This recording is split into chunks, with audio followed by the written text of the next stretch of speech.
The way we work at the Collier County Sheriff's Office is we have 6 detectives that all we do are death investigations. So typically we're going to be going out to unattended deaths or suicides or accidental deaths.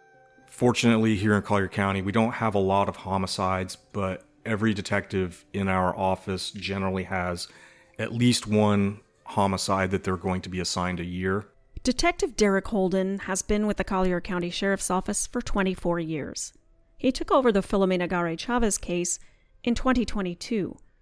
In a recent interview, he helped me put a finer point on where we are now in the investigation. Our conversation started with a bit of a primer on cold cases. We're pretty fortunate in that we are able to resolve most of our homicides, so when you're not working an active homicide, then you're going to be assigned a cold case to work on. And we screen them pretty frequently to see if there's any evidence in the case where new technology could be applied to it. We also screen for any changes in relationships that may have occurred between the witnesses and the suspects in that case. What's your definition of a cold case? So in my mind, a cold case is somewhat of a nuanced concept, and the definition can vary from person to person. Sometimes it's because the original detectives moved on from the case or retired or otherwise stepped away for whatever reason. Other times there's just a lack of investigative activity due to a shortage of leads or information. In addition, a case can be considered cold if it's inactive for about a year without any leads or developments. And obviously, time is of the essence. There's a saying that if a murder isn't solved within the first 48 to 72 hours, the chances of a quick resolution significantly decrease the chances for that case. During the initial days, witnesses are usually readily available and their memories are fresh and accurate. And usually the people involved hadn't had a time to coordinate their stories or their alibis. Plus, the likelihood of identifying and recovering crucial evidence is usually at its peak. However, as time passes, the potential to locate evidence may dwindle. It could be damaged, it could be lost, or even destroyed. What is it that makes a case go cold? So there are several factors that come into play when a case turns cold. Some of those are beyond our control, like a lack of physical evidence or uncooperative witnesses. In certain circumstances, the victim might not even be identified. Holden says there are challenges specific to certain types of homicide, like getting witnesses to talk in drug and gang-related homicides, for example. Oftentimes, they live by their own code, and that code generally is that they do not talk to law enforcement, and that tends to be an obstacle for us when we're trying to get information on a case. With that said, you've mentioned to me that there are upsides to taking on a cold case. To me, there are advantages to cold cases, and there's basically 2 reasons. The first reason is that we have advances in technology. These advancements, they play a crucial role for us. So the second advantage would be a change in relationships amongst the people involved. So in a hot case, witnesses or individuals with knowledge of the crime, they sometimes stay silent due to their relationship with the perpetrator. However, over the course of time, sometimes these relationships change and they evolve. People aren't friends anymore. People are divorced. People have moved on, so they don't hold on to those, that the reason for being silent. So when a cold case first comes to you, whether it's this one or another one, what do you do first? Do you have a kind of process? Yeah, each individual detective has their own way of approaching it. I like to go through the case and basically organize it in a way that makes sense to me. In every cold case, obviously, there's a detective that had it before, and then for whatever reason, the case went cold. Usually within that case file, they have a timeline of some sort. I'll go back through and I'll just verify their timeline, make sure that the information that they gathered is accurate. Oftentimes, after you've organized the case file to the way that makes sense to you, you're going to have to go out and re-interview key witnesses, things of that nature. And then basically in 100% of the cases, we're going to sit down with our forensics people discuss the evidence that's been collected and see if there's new technology that we could apply toward the case as far as testing, whether it be DNA, fingerprint analysis, what have you.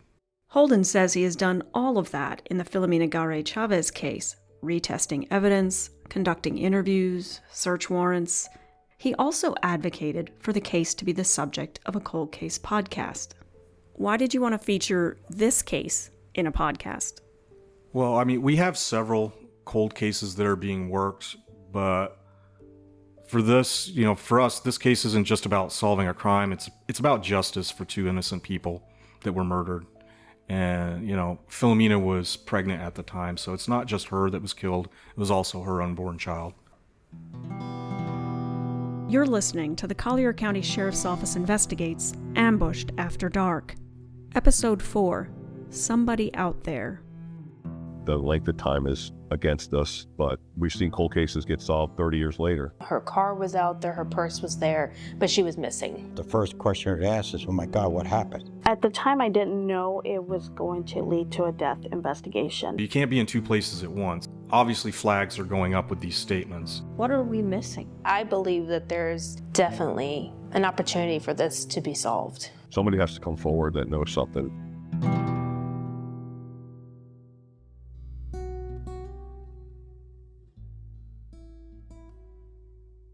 I know that there is somebody out there that has information on this case, and I also know that that information will probably prove to be vital in corroborating information and evidence that we already have. And my sense is that that information will get us across the finish line with resolving this case. I've gone through the case from the original case files and with Detective O'Neill, but you've had that new set of eyes on it. Talk to me about how you see the case. Sure. Well, according to testimony from Filomena's friends and family, she fell in love with a married individual named and they were in an ongoing intimate relationship. During that 3-year relationship that they had, Filomena told several people that was going to divorce his wife to be with her. About a month before Filomena was murdered, she had an unplanned pregnancy, and she told several people that she planned to keep the child. So that's kind of a little bit of a background on the case. So moving forward to the evening of August 11th, 2009, the night she was attacked, Filomena was at home, and she shared this home with her sister, her brother-in-law, and her sister's kids. She had several telephone calls with she didn't speak with anybody else that night, and nobody else called her. The only person she spoke with that night was So this is kind of where the story gets a little bit, in my opinion, devious.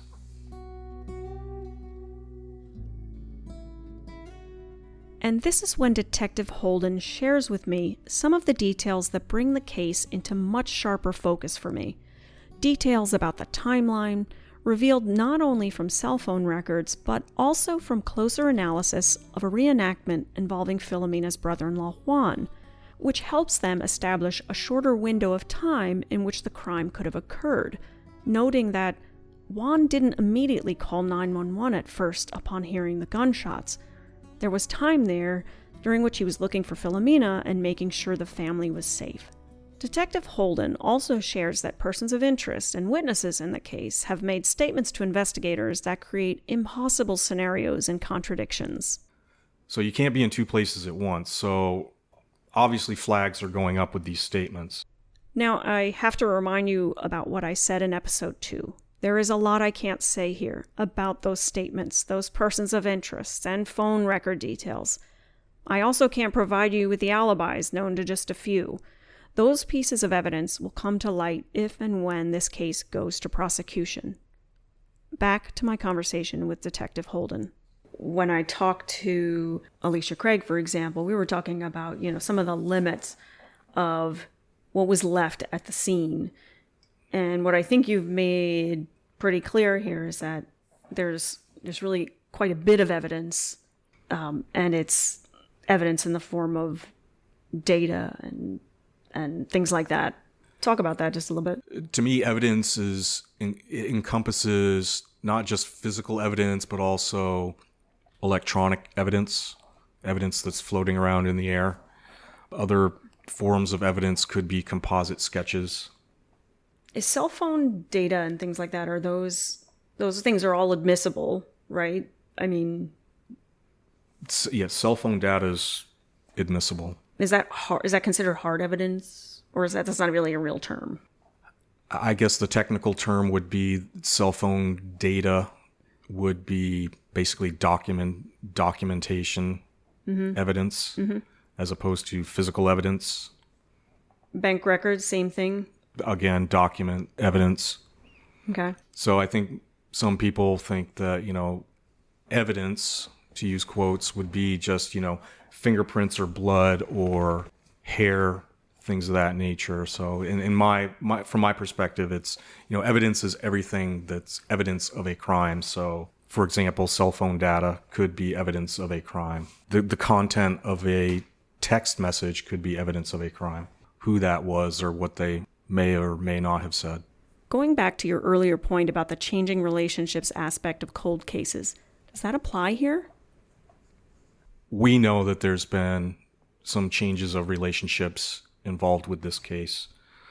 So the primary purpose of this podcast and our goal is to have somebody come forward that's been involved in a change of relationship with this case. And it could be anything. It could be, friends fell out of favor with each other, or, somebody's found religion and their conscience is getting the best of them. And we'll talk to anybody, anybody that has information regarding this case, we'll talk to them. We'll even talk to the people that were involved in the case again. It's true. People change, relationships change. And it goes without saying that the person who did this is walking the street, every day for almost 15 years. I don't know where I'm going with this other than it's just unfair, It's not fair for her family, for her, mostly her children.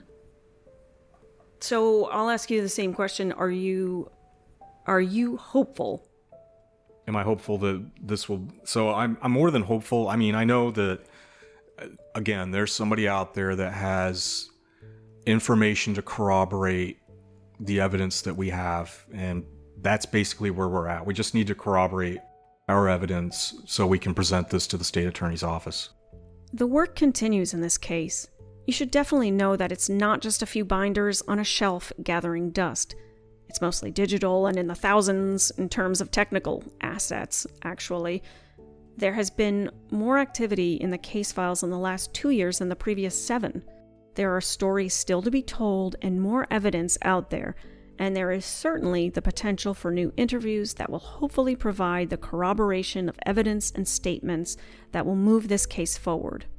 If persons of interest think that they're in the clear because it's been 15 years, they can think again. This is likely the last episode of this podcast unless an arrest or arrests are made or subsequent conviction or convictions occur. So we thank you for listening and hope you'll share this story. If you have information about the homicide case of Filomena Gare Chavez, please contact the Collier County Sheriff's Office at 239-252-9300 or Southwest Florida Crime Stoppers at 1-800-780-TIPS. To date, there have been no charges nor arrests made in connection with the Filomena Gare Chavez homicide case. Should a person or persons be charged, they are presumed innocent until proven guilty in a court of law.